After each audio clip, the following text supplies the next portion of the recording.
आज के रामायण की चौपाई में हम माँ शबरी और श्री राम जी के बारे में बात करेंगे।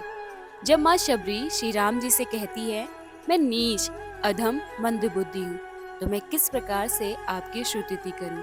भगवान श्री राम शबरी द्वारा श्रद्धापूर्वक भेंट किए हुए बेरों को बड़े ही प्रेम से खाते हैं और इसकी भूरी भूरी प्रशंसा करते हैं। इसके बाद भगवान माँ शबरी को नवदा भक्ति के बारे में कुछ तरह से बताते हैं, जिसे तुलसीदास जी ने अपनी चौपाई में लिखा है। नवदा भक्ति कहूँ तो ही पाही, सावधान सुनी धरु मन माही।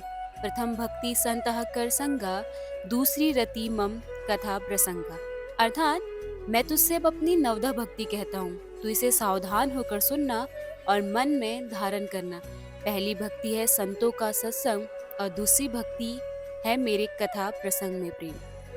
गुरु पद पंकज सेवा, तीसरी भक्ति अमान, चौथी भक्ति मम गुण गई करे कपट तजी गान। अर्थात तीसरी भक्ति है अभिमान से मुक्ति होकर गुरुजनों के चरण कमलों की सेवा करना और चौथी भक्ति है कपट को छोड़कर मेरे गुण समूहों का गान करना।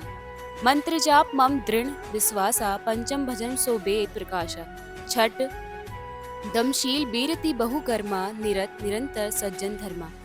पांचवी भक्ति में वेदों में प्रसिद्ध है। छठी भक्ति में भगवान राम के शील की चर्चा की गई है कि इंद्रियों का निग्रहशील अर्थात अच्छा चरित्र, बहुत कार्यों में वैराग्य, निरंतर संत पुरुषों के धर्म में लगे रहना। सातवां मम मोहि मय जग देखा, मोते संत अधिक करी लेखा। आठवां जथा लाभ संतोषा, सपने हूँ नाही देखई परदोषा। अर्थात सातवीं भक्ति संपूर्ण जगत को संभाव से मुझ में ओत प्रोत देखना और संतों को मुझ में ही श्रेष्ठ मानना। आठवीं भक्ति है जो कुछ भी मिल जाए उसमें संतोष करना और सपने में भी पराये में कोई दोष न देखना। नवम सरल सब सन छल हीना, मम भरोसे ही हर्ष न दीना। नव मोहि एक हो जिन के होई, नारी पुरुष सचराचर कोई।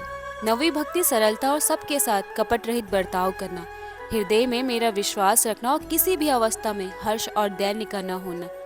इनमें से जिसके पास एक भी होती है, वह स्त्री पुरुष जड़ चेतन कोई भी हो, मैं सदैव उनके साथ रहता हूँ।